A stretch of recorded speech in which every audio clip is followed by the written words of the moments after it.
invited, Peter. So it's a great treat for us all. In beginning, it's interesting. I talked to our Pro-Vice Chancellor in Indigenous, Megan Davis, now Pro-Vice Chancellor Society, and the idea of acknowledgement of country when we're all in different places and online is a complex one. But I think for everyone, I should say to Peter that we're over here in Australia, the university is built on Bidjigal country, and we've got other campuses on Gadigal and Ngunnawal country where the Indigenous people lived, say, 60,000 years and had a very harmonious society living in harmony with the environment. And the university, there's an ongoing rich Indigenous community in Sydney, and they make a huge contribution to the philosophy of the university, and we're very grateful for that. And it's great for us to have Peter here today. These lectures, so the Scientia Education Academy was set up to really get some of our leading academics who've dedicated their lives to their students, the student experience, to academic learning at the highest level. The Academy was set up to get some of those people together, have them sharing thoughts, ideas about the most important things from the past and the most important innovations from the future, and basically just having a forum where we could discuss the importance of teaching, learning, student life, and the whole philosophy of a university. We've had some superb lectures. This is one of the ones that's online. It's terrific. When we have them online, we have quite a lot of people. I can see the number growing all the time. I should also say we record these lectures, so just be aware of that. If you don't want to be recorded, that's fine. Just make sure you have your camera off and don't say anything, and then it's sort of immaterial. But we do record them so that other people who couldn't make it in sync can enjoy the lecture at later times. There'll also be chat and things that you can put comments in. There'll be question time at the end, which is also important because we're learning to be more and more interactive, and so it won't just be a monologue. And with that, let me end my monologue and pass over to Nalini, just emphasizing how grateful I am for her proactively inviting people and extending the invitation to Peter, and this hearing from other universities really enriches our thinking here. So over to you, Nalini. Thank you very much, Merlin, for that introduction to the Academy and the Academy lectures. My job is to introduce Peter, and I think many people already know Peter. We are really delighted to have you, Peter, because we know inherently that relationships matter, and they matter at university. So we really would like to hear from you. For those who aren't familiar with Peter and his work, Peter is the Assistant Provost for Teaching and Learning and the Executive Director at the Center for Engaged Learning at Elon. He's also internationally recognized for his work in student experience and in this area of belonging especially, but also in scholarship of learning and teaching. He probably doesn't want me to say this, but he was just awarded the Fulbright Canada Distinguished Chair for Scholarship and Learning at Carleton University. So congratulations for that, Peter. Thank you. I always think it's really nice for us to know a little bit of other things about our speakers, to just know the person behind the name. So Peter, I'm just going to ask you 3 questions so that we get to know you a little. Wonderful. So the first one you probably know, and it's, what do you do in your downtime to just chill and relax? What do I do to chill and relax? I love to read, especially mysteries, and I like to play the piano, and I like to lose to my children at board games. Oh, I love board games too. That's great. Now, I do know you have a habit of doing something before you start a lecture. Tell us what that habit is. Oh, I always listen to the same music, the same few songs, just because I found when I would go someplace in person back in the olden days, you'd talk to people and you'd sort of get in the spirit of what was happening.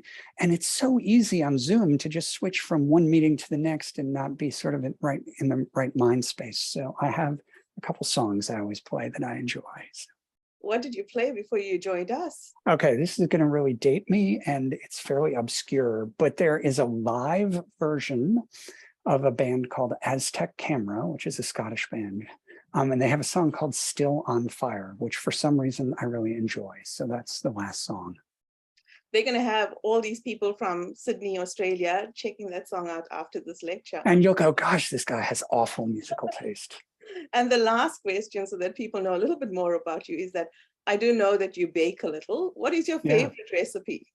Oh, my favorite thing to make this time of year, it's summer in North Carolina where I live. And so peach pie or peach cobbler or peach something is really good. We get peaches locally and they're delicious. And so you make them hot and then you put ice cream on them and they're wonderful. Sounds awesome, even for winter in Sydney, I think.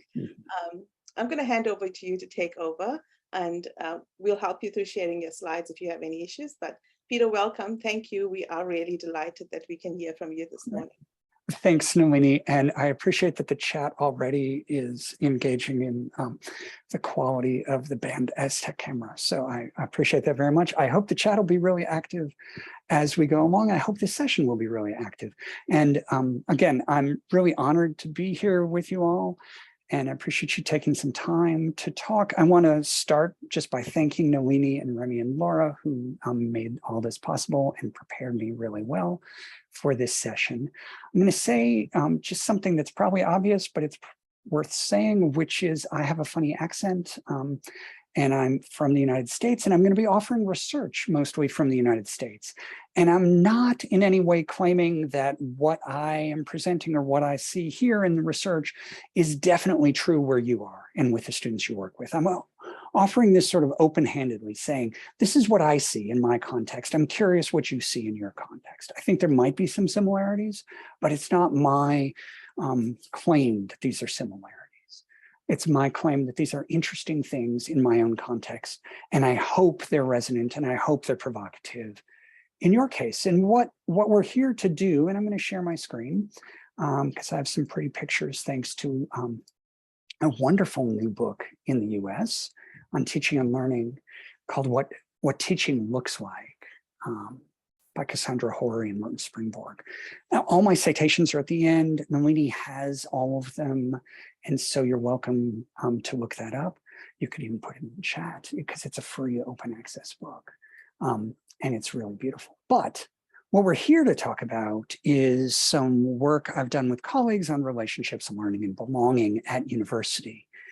And how the session works is there's maybe 40 minutes of me. I've got some special guests coming in briefly.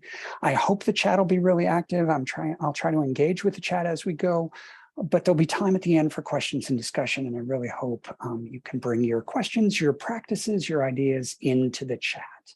Okay, so to begin, oops, that was magical. Oops.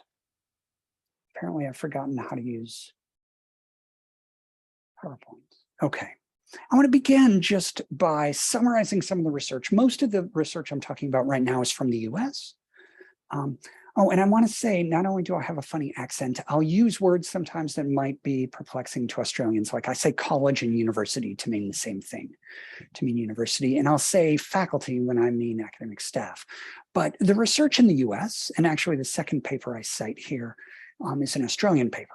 The research in the US is really very, very clear. There's decades of research that establish that student staff and student-student relationships are really essential for any good thing that comes out of undergraduate education. You see learning, well-being, belonging, and success here. The list could be much, much longer. There's actually really interesting and somewhat strange research that says students who have alumni who report having strong relationships with faculty when they were undergraduates are more than twice as likely as other alumni to report they're thriving personally and professionally more than 10 years after they graduate. Right. So these kinds of university-based interactions with peers and with staff can be really powerful, not just in helping students succeed while they're in university, but leaving legacies well beyond that. There's 4 bits of this research I want to highlight very quickly before I get to some of the research my colleagues and I have done. Thing 1 that's important to recognize is that quality is much more important than quantity. we live in an internet age and a TikTok thing, and our students might think, if you have 1 million followers, that's better than 3 followers. Our research actually suggests in the US, the most important distinction for alumni, university alumni, is the difference between saying you had 0 meaningful relations with staff and students while you were an undergraduate and 1. That's the biggest difference between 0 and 1. The sweet spot seems to be 5 to 10. And if you say you had 5 to 10, you define meaningful relationships with staff and peers as an undergraduate. That leads to all of these really good things. So recognizing the importance of quality more than quantity is part 1. Part 2 of this research, in the US, we're talking a lot more about what we call new majority students. So these are students from historically excluded and marginalized groups, first in family to attend university. And in the US, these groups now are the majority of undergraduates in the US. And what the research says is that for new majority students in the US, the quality of the relationships these students form with their peers and with staff are even more important.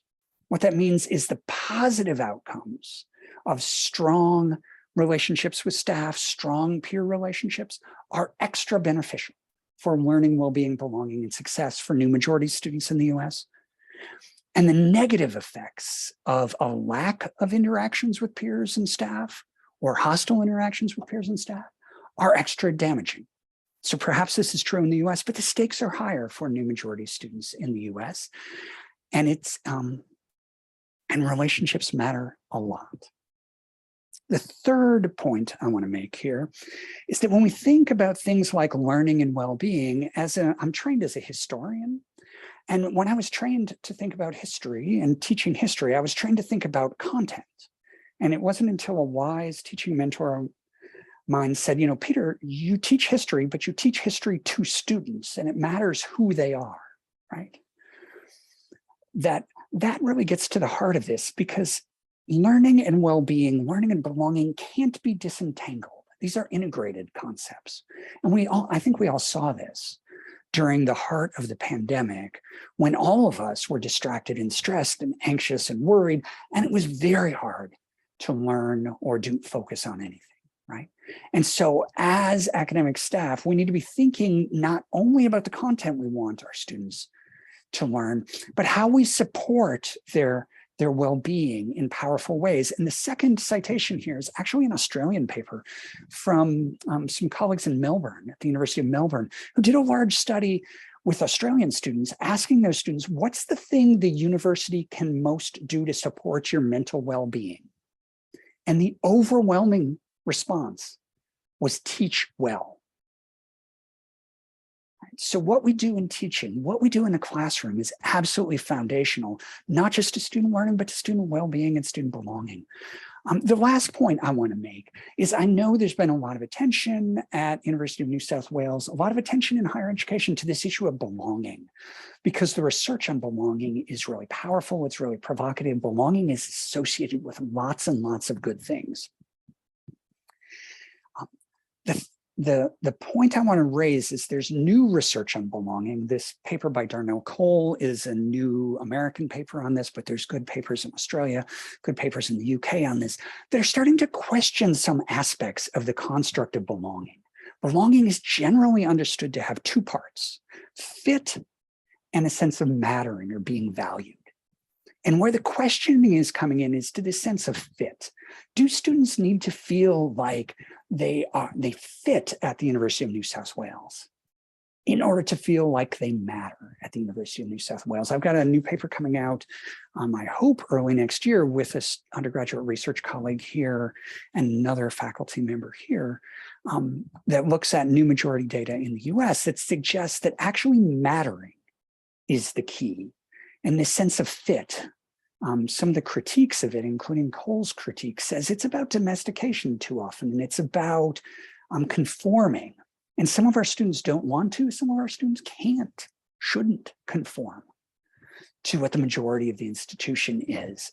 And so perhaps what we should really focus on, rather than simply belonging, like wearing in the US, wearing university colors and cheering for the team, is helping our students develop the sense that their presence in our courses, their presence at our institution is significant. It matters to them and it matters to us, that they're there, that they contribute, and that they're whole human beings.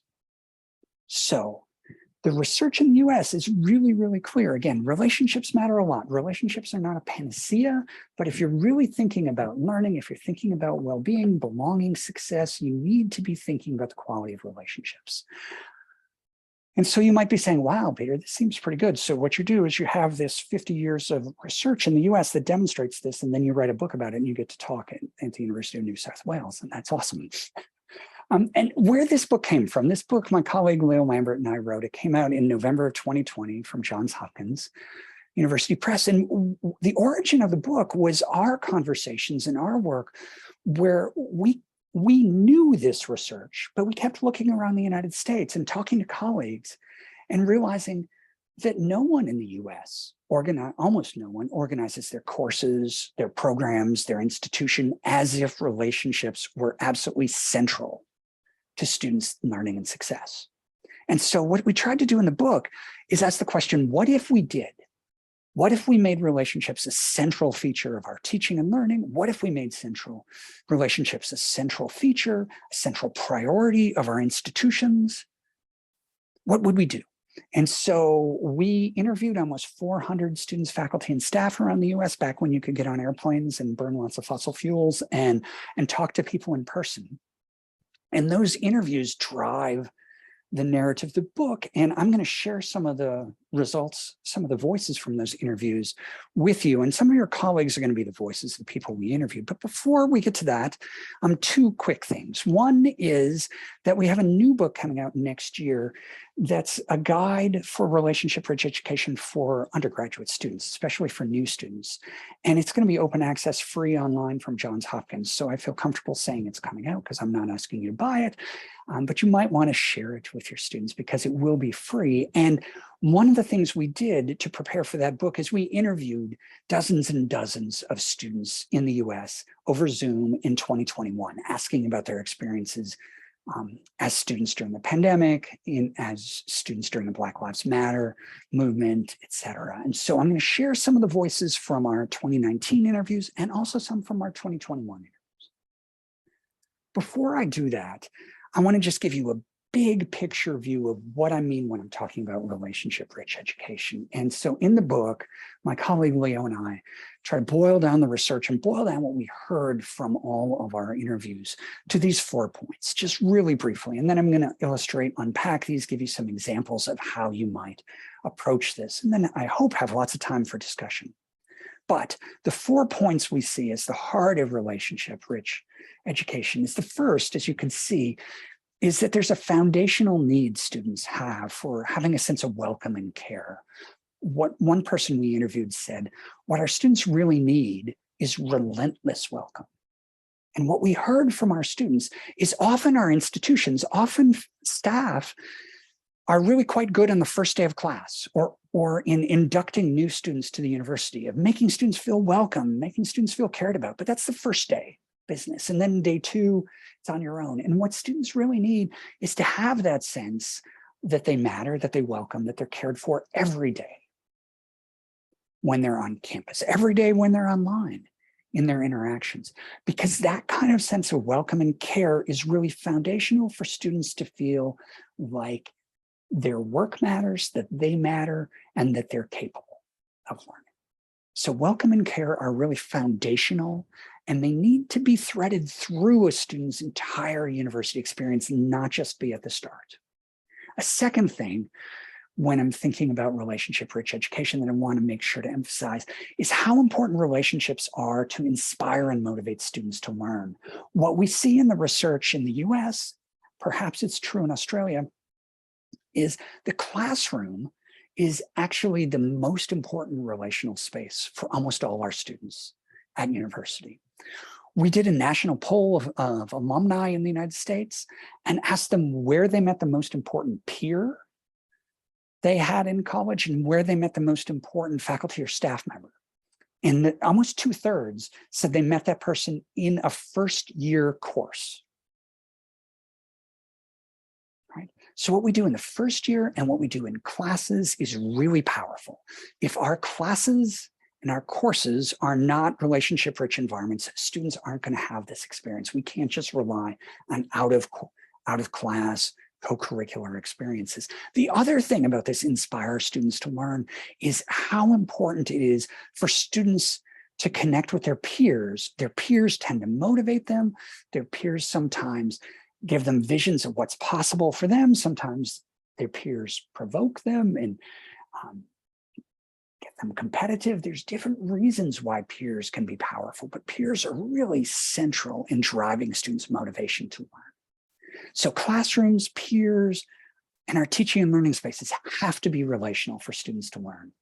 A third thing about relationship-rich education, and this one is sometimes surprising for faculty and PhDs in the US, because we're so used to graduate education where often we have one mentor, one supervisor who sort of guides our path into the profession.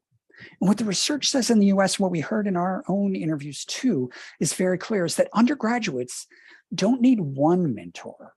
What they need is a web of significant relationships, what Brad Johnson, a scholar in the US who studies mentoring, calls a constellation of mentors. And that's partly because students' lives are complex, their goals are complex, and no one person can satisfy all those things. We'll talk more about that in a little bit, but one other point I want to make about this web of significant relationships is it's actually reassuring to me as someone who teaches students and works with a lot of undergraduates that they don't need just one, because if they need just one, that might be me, and I cannot mentor all of my students. I cannot be the heart and the guide for all of my students. And so it's helpful for me to recognize what I need to do is be a star in their constellation, be part of the network of relationships they're building at university, but I don't have to be it. And then the fourth thing that I want to raise just briefly about relationship-rich education is that in the US, there's a lot of talk to students and a lot of talk in the culture about university being a transactional experience. People will say the goal is to get in, to get through, and to get out, right? And it's about being career ready and getting a job, right? And that's what it's all about. And so students often approach university with this really transactional view. And that's fine. Of course, it's important students get in and get through and get out. But university is also a really unique opportunity, at least in the lives of people in the United States, to think about bigger questions than just what is my job? And do I have a qualification? Questions like, who am I? Who am I becoming? What do I have to contribute to my community, to my world? What are the needs of the world? And how do those needs align with my passions and my interests?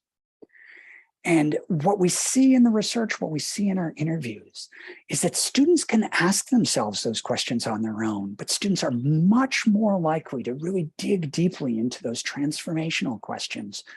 Who am I? Who am I becoming? Why be educated? What can I contribute to the world? They're much more likely to do that when they trust peers, when they trust staff, who will ask them, who will provoke them, who won't settle for easy answers. So as you think about relationship-rich education, just have these four ideas in mind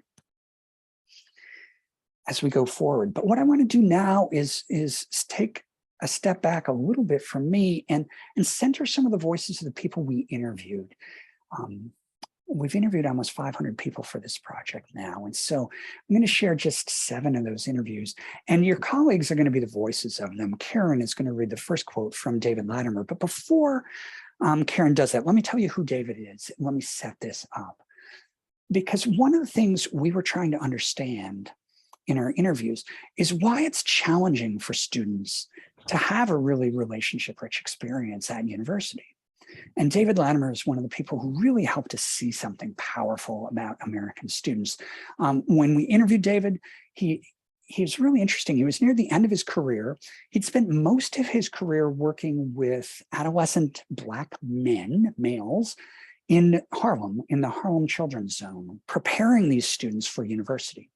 And he said after doing that for a couple decades, he got frustrated with how many of those students went off to university showing great promise, came back unsuccessful. And so he decided to go to work in higher education to try to help ameliorate that. And he works now at the City University of New York and City Tech, which is, as you might expect, a technical-oriented part of the giant City University of New York system. He's an academic advisor. He's worked with literally thousands of students at City Tech. And we asked David to say, tell us about students at City Tech, what makes them thrive and what makes them struggle. Karen's going to read what David said about students' struggles at City Tech. Thanks, Peter. Students fear failure and being challenged beyond their limits. They may not have been challenged academically in high school, and for the first time are really experiencing academic rigor. They fear embarrassing their families, being afraid to come home and say, I am not achieving in college right now, I'm struggling. They fear talking to a professor because a professor represents an intimidating authority figure. They also resist asking for academic help because that is perceived as meaning you're not smart. They do not want to go to counselling when they have emotional problems because that's for people who are weak. The fear of shame is everywhere. Thanks, Karen. And I want to be really clear, what David is not saying is that American students or City Tech students are snowflakes. What he's saying, he's really describing what the research on first-generation US college students says, which is they tend to internalize the work of being a student. And they think successful students do everything on their own. Successful students are completely autonomous. Asking for help, having questions is a sign of weakness, and they don't want to be weak, right? And so they tend to isolate themselves. And the more they struggle, the more they isolate themselves. This is a really serious problem for especially first-generation students in the United States. One of the students we interviewed for the new book is a student who's just going to graduate school this fall, but she was first in her family to attend university. She's a first-generation American. And she said when she got to university, she thought going to office hours to ask a faculty member, an academic staff member, a question about something that happened in course, going to the writing center or the tutoring center, she thought all those things were cheating because the only way to be successful is to do everything on your own. Well, if you have that belief, you're much less likely to be successful, right? And many, many students in the US have this sense of isolation, this sense that college is a slog that you do individually, right? And then secondly, there are other social inequities that exist outside of our campuses that often come into our campuses and shape students' experiences. May Lin is going to read a quote from Khadijah Shea, who when we interviewed her was a student, an undergraduate at Bryn Mawr College, which is a highly selective private women's college outside of Philadelphia. May, here we go.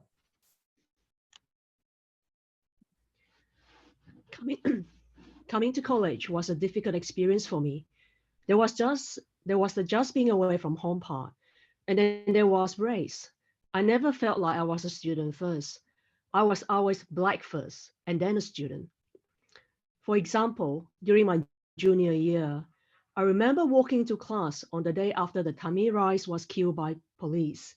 I was distraught. I walked into class and sat there, and it seems like no one else was faced by it. The day went on as usual for the other students. It was so surreal to have all of this weight on me because of something that happens, and not feeling that reflected at all by the students and professors around me. Khadijah said. Thank you. Yeah, and Khadijah told us, you as Australians in Australia, you may not know about Tamir Rice, but he was a 13-year-old boy who was shot by police in Cleveland, Ohio, Black child who was shot by police in Cleveland, Ohio. And it turns out Khadijah is from Cleveland. And Khadijah has a little brother when she was a junior who was 13. Now, she didn't know Tamir Rice, not from the same part of that city. But when this happened, it wasn't only another terrible incident of violence and police killing a young Black man, but she thought of her brother, she thought of her family, and she was just devastated. And she said it felt like no one wanted to talk to her. They knew, they recognized she was a Black person, and she was from, many of her friends knew she was from Cleveland, but she said she felt like she had a force field around her, that no one would stop even to check how she was doing. And so she said she spent most of the rest of the week in her dorm room crying by herself. And we asked her, what could your peers have done to help you at this point? And she said, really what I needed is someone to look me in the eye and say, Khadijah, how are you doing today? She said, I didn't expect, the first class she went to was a physics class. She didn't expect her physics professor to turn the course into a class on police violence in the US. But she did want her professor just to check in on her and say, how are you? Recognize her as a whole human. And that's what the research says. That's what we heard in our interviews. And so Gary is going to read a short quote from Matt Smith, who's at Cal State Dominguez Hills, which is it's a 25,000 student university in South Central Los Angeles. It serves almost all students of color, almost all first generation college students. And Matt really summarized the research in the US very clearly about what matters for students. And this is what he said, Gary.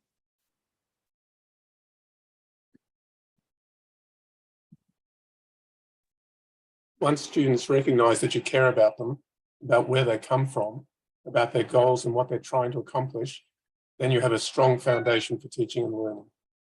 Thanks, Gary. And what Matt is talking about, if you were in a graduate course I was teaching on higher education, I would expect you to know something that you couldn't possibly know, which is Matt's really summarizing some research from the US called validation theory by Laura Rendon, who is a scholar studied mostly undergraduates in the American Southwest for the last 3 or 4 decades. And what she found, this is not the old self-esteem that everybody needs to get a trophy just for showing up. Validation theory shows that if students feel like they're recognized as a whole human and they're capable as a whole human, they're much more likely to be successful. They're much more likely to ask for help. They're much more likely to not feel like an imposter. They're much more likely to feel confident in their ability to connect with peers and others, and they're much more likely to graduate. So it really seems from our interviews that what we need to do is, in our teaching, in our work with students, create environments that validate students. So you might think, well, how do we do this? Let me give you a couple examples. Some from research, some from stories. This is some of my favorite research in the US on this issue. Darnell Coles, a scholar at the University of Southern California. This was a large study of how American undergraduate male students of color, Black and Hispanic male undergraduates, receive feedback from faculty in college. And what he found is what this study finds, and it's been replicated and advanced by others too, what this study finds is that the way I was trained to give feedback to my students, which is a feedback sandwich, you say something positive, then you say your critical things, then you say something negative, that male students of color in Cole's study and elsewhere find that alienating. They think I, as a white male professor, are lowering my standards for them. And what Cole's research shows, and other research by lots of other social psychologists demonstrates, is that you can validate through the way you give feedback. And as you can see, what that means is conveying high standards and expectations and belief in a student capacity to meet those standards, even if they're not doing it, and specific guidance and availability of resources. So in the way I was trained to give feedback, I would say on an essay a student turned into, for my first year history course, Peter, good job turning your essay in on time and to the appropriate length. Next time your essay really needs a thesis statement and some evidence so that it makes an argument, but keep being prompt. That's alienating. And if I say to the exact same essay, Peter, as you know, here at UON, we really have high expectations of what students can do in courses like history. We expect you to read and write a lot and be really proficient in that. I know you're capable of that. In the discussion we had last week, you made that really good point, connecting the reading to this other student's comment. You showed me such promise there. This essay doesn't show me that. I don't see a thesis statement. I don't see evidence. So next time, here's some things you can do to improve. So we can use just the feedback we provide to students as a way to validate and support them. That's very clear. Because I'm a story person, because I'm a historian, I want to share 2 student stories about validation. Shirley's going to read this one from a student named Nellie. And Nellie, when we interviewed her in the summer of 2021. She had just finished her first year as an undergraduate. So she had done all of university so far, fully remote, fully online during a pandemic. And Nellie is an interesting student. She went to University of San Antonio College knowing exactly what she wanted to do. She wanted to be a nutritionist. And San Antonio College said, you have to take a required first-year writing course. And Nellie was not happy about this, but she took the course because she had to. It was fully asynchronous. And how this course came up is I asked Nellie if she had a mentor, an academic mentor in college. And she described her asynchronous writing professor. This is what she said about that professor. Here we go, Shirley. On some papers, she would have this little paragraph in the comments saying, you did this super well in your paper. And that little bit of encouragement, even though I'm not face to face with this teacher at all, made a world of difference to me. We've never met in person or even had a conversation, but she has made a huge positive difference in my education, which is kind of hard to do when you're not actually interacting with students in a classroom or on Zoom. Thank you, Shirley. Yeah, just to follow this story up, Nellie ended up taking a 19th century American literature course from this same professor, also fully online, also asynchronous, because she so appreciated the feedback she was getting on her papers from the professor. And in the interview, I found out she never actually had a conversation with this professor. Everything has been online, everything has been asynchronous, but she sees her as a mentor because of the quality and the personalization of her feedback. So that's one example of how to validate. The second, Peter's going to read this quote, Peter Hesselin. This is a two-part quote, a tiny bit of setup about this quote because it matters. Joshua Rodriguez, the student here, is another new majority student in the US. He's a first-generation American, first-generation college student. He's from Chicago. He did very well in high school and decided he wanted to be a nuclear engineer. He got a scholarship to go to the University of Illinois, very prestigious university, a couple 100 kilometers from Chicago. He was there for one semester and he did well academically, but decided it wasn't for him. He went home, got married, worked. And as his children started to grow up, he decided he still wanted to be a nuclear engineer, and he wanted to be the kind of dad who would show his children that you can be successful, we can be successful at university. So he went back to university. He still wanted to be a nuclear engineer. So the first course he took when he returned to university after 12 years away was Calculus 2. It was actually his 30th birthday, the first day of class. And this is how he described that class. Peter, here we go. Early in Calculus 2, we started getting into really difficult things. And I suddenly began having these feelings like I just don't belong in this class. That my education, what I was really trying to achieve, wasn't possible. And my goals were just obscenely further away than I thought they were. Okay, we're going to pause for a second. We're going to hear more from Josh and Peter, but I just want you to notice this. Josh doesn't say early in Calculus 2, we started getting into hard things, and I thought, wow, math is hard. Or I thought, wow, it's been 12 years since I was at university. Maybe I should have taken Calculus 1. He says, my goals, my dreams are obscenely further away than I thought they were. That's very different. But this is what happens. I went to Professor Arco to say that I might have to drop out. He told me, Joshua, I don't want you to do the homework tonight. I want you to look up Imposter Syndrome and read about it. Then come back and talk to me. I did that, and I learned it's extraordinarily common among students. That interaction bolstered my confidence to realize that I'm not alone in this, that everyone's having these feelings. I went from contemplating dropping out to getting tutoring help and then getting an A in the course. Thank you, Peter. And to follow this through, because I've stayed connected with Josh, 6 weeks ago, he graduated from Purdue University with a degree in nuclear engineering. And I talked to him this past spring. He would say Professor Arco is the most important person in that happening. Fun, interesting fact, Professor Arco is a casualized staff member who taught one course at Oakton Community College. Josh only interacted with Professor Arco in that classroom. one time. They had no long-term relationship, but Josh said this moment was pivotal in his education. And research in the US, someone I mentioned before, Brad Johnson, who's a scholar of these things, calls this being a mentor of the moment. And it's a really interesting, it's a powerful frame. Students described a lot of mentors in the moment when we asked them to describe important people in their education.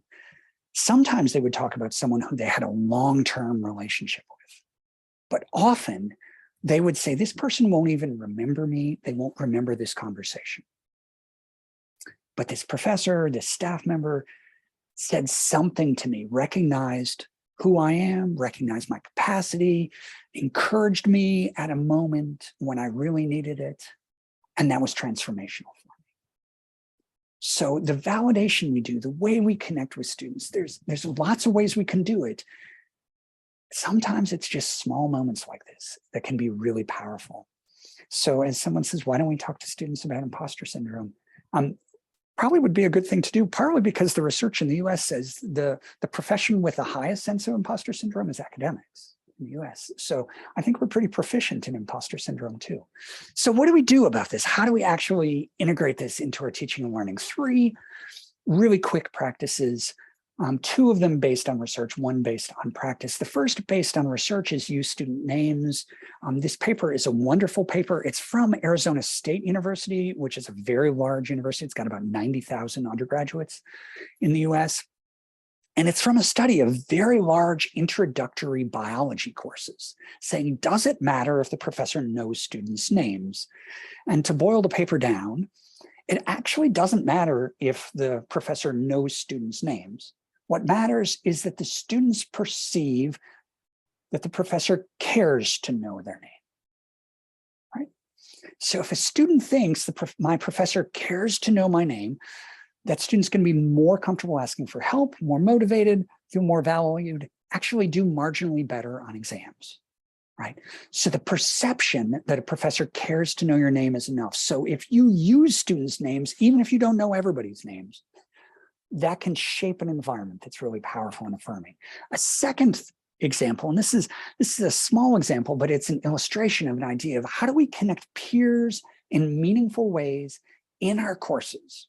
And so a lot of students talked about some variation on this, which is having the professor pause periodically to ask students to compare notes, to talk in teams about the content and the format of the notes, and to just try to highlight really good notes. What this does is this connects students with their peers in a way that often they don't connect, even if they sit next to each other or they are in a Zoom box next to each other.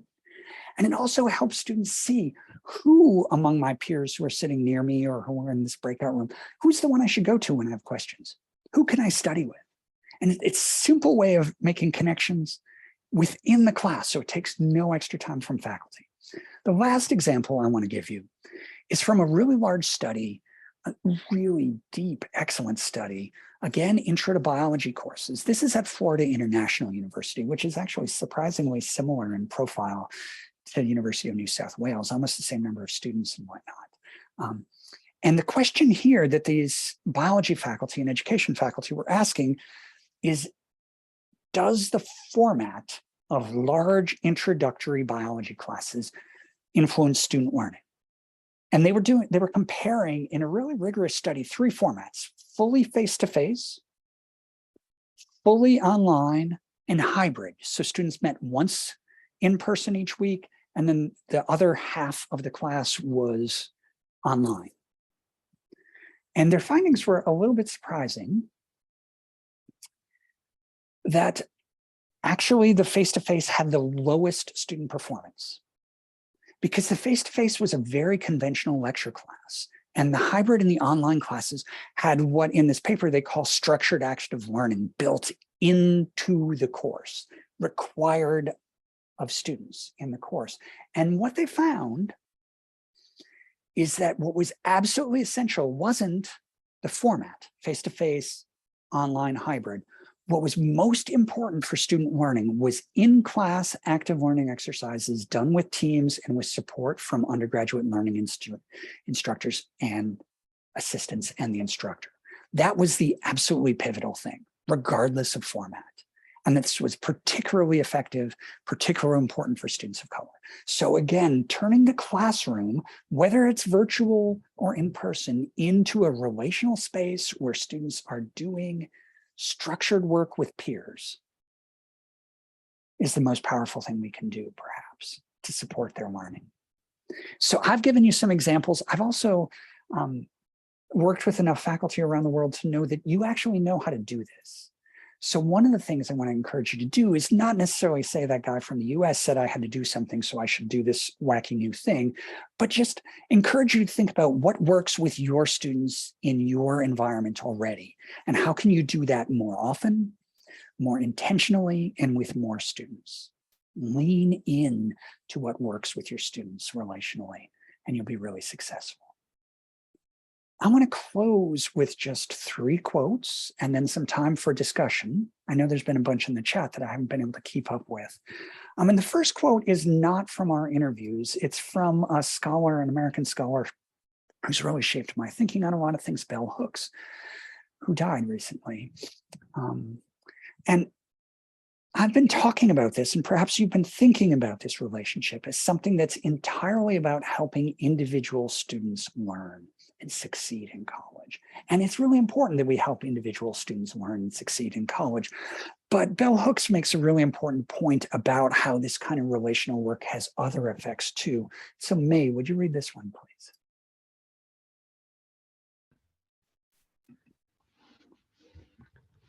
Learning and talking together, we break the notion that our experience of gaining knowledge is private, individualistic, and competitive. By choosing and fostering dialogue, we engage mutually in a learning partnership. Hooks, 2009. Thank you. And I just want to underscore this because I think, at least looking at the United States right now, my country is not, well, my country is very good at private, individualistic, and competitive, and is not very good at partnership, collaboration, or community. And if we're trying to build those capacities where we live, in our communities, our classrooms, our universities are a huge opportunity to develop those kinds of citizenship skills and capacities and orientations that our students need, that our alumni need, that our world needs. And so our courses in our universities really have an opportunity, by being relational, to help students learn to develop the kinds of skills that allow them to work in dialogue with people who are different than them. That's one reason I want you to think about this relationship-rich work.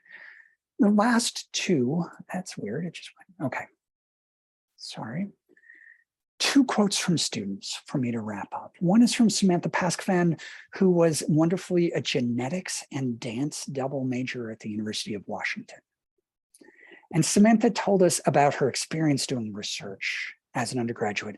And Chinthaka is going to read this quote. Beyond the serious science we are doing, there's this whole other aspect of caring about each other's lives. The faculty will make time to ask, how are your classes going? What are you thinking about for next year? What are you getting involved in outside of the lab? Who do you want to be after you graduate? And then they would actually listen and encourage me, even when I wasn't sure if I knew what I was doing or where I was going. Samantha. Thank you so much, Chinthaka. And I just want to emphasize, notice this. Samantha's saying the most powerful thing isn't faculty expertise or faculty having all the answers in these conversations, in these relationships. The most powerful thing is good open questions and then really listening and encouraging. Because to conclude, I'm going to take this one. It's from a student at Oakton Community College, Tiana Guerra. It only takes meeting that one person who ignites a fire within you. That's true. That's what the research says. One connection can be so powerful for students. And as a teacher, I love it when I'm that connection. But the research has shown me in the US, the most likely connection students are going to make in my courses is with a peer. And so the challenge for me is, how do I design a course where students are going to find that person who's going to ignite a fire within them? Because when we can do that, all sorts of things can happen for our students. as I said before, my research and my colleagues' research builds on research by lots of other people. I'm not going to leave this up for long because you've got the slides. I'd rather us have a conversation now. So I'm curious if you have questions, comments, challenges, things you'd like to dig in. Thank you for having me. Thank you, Peter. That was absolutely fantastic. Really incredible. I know, because I have been monitoring the chat, that colleagues have been reflecting very deeply on what you said.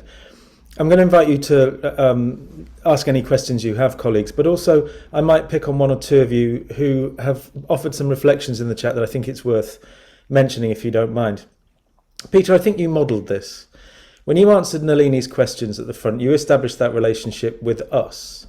That personal really mattered. That very sensitive approach to the emotional connection was critical in your introduction to all of us and the connections that we felt. Critical. And as you said, establishing those relationships, which can be done at scale, and you've just modelled that, is crucial in the classroom. You also really uncovered those issues that come together in ways that often aren't understood, mental ill health and issues of belonging. Now, there's a good bit of research that's coming out that's really showing that clear relationship between unbelonging and mental ill health. So what you've done is really push us in that direction, and it's great. You've also illustrated why relationships matter, not just in the classroom, but and in leadership and other things, but in life. And it's really nice, after a period of 2.5 years where we've had such great disruption to relationships, to have that really brought front and center. Colleagues, I will encourage you to ask some questions. David Ranrek, you put something in the chat that I think was really important and that we should reflect on, and it's about colleagues and the role that colleagues can have in this, particularly in issues of approachability. I wondered if you might want to reflect on that, and maybe we can have a conversation, and then I'll turn to Louise Lutzi-Mann. The comment I made about approachability is more relating to the fact that I think for international students, particularly approachability is a real challenge. And we've done some work on this and some follow-ups looking at some papers, that there's a whole hierarchical issue, which is a big problem.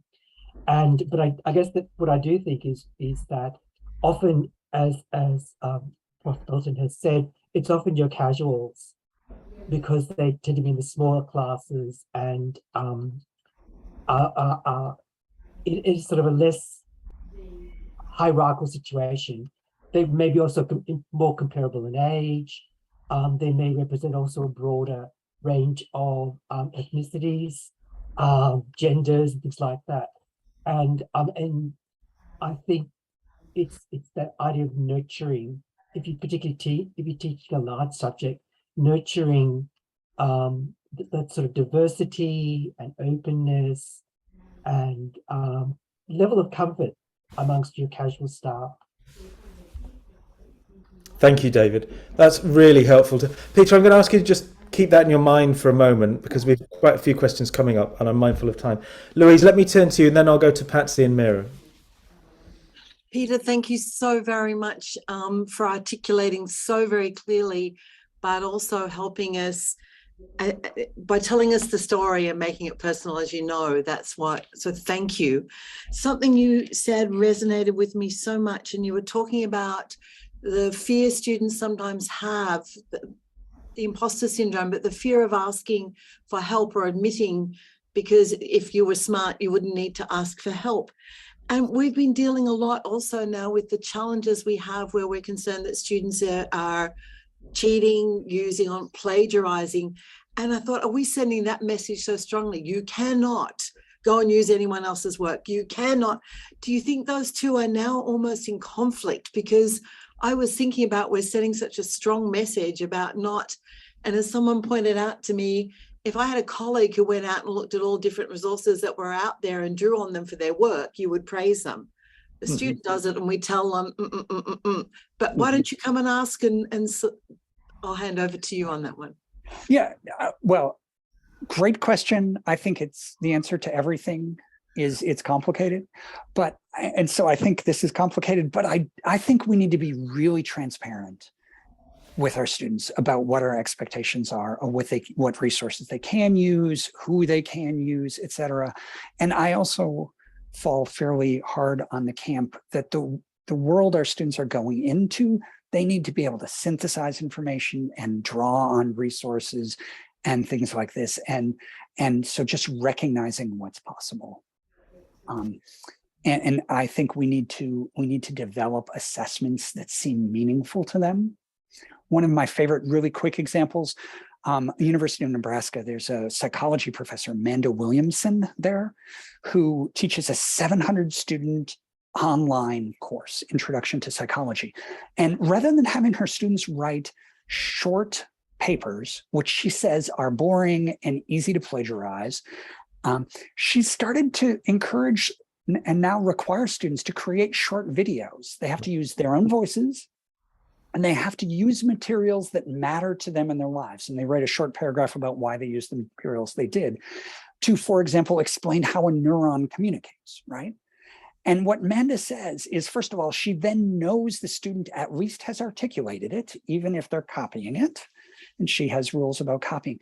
But a side benefit, she said, is she's got data that shows a lot of her students then show these videos to family members and friends and things like this. And she's like, nobody ever wrote a half-page essay or, response on one of my exams about how a neuron communicates and then showed it to their grandmother. And so she's like, this is a great way of making their learning relational and connected. And she says it takes no more time for her to grade than if it was written. Peter, that's a fantastic answer, because of course the video creates a recognition of self. Yeah, which is critical for students. Patsy and Mira, I'll take your questions one after the other if I may, and then Peter, ask you to reflect. So Patsy. Thank you, Rawdon, and thank you, Peter, for a truly excellent presentation.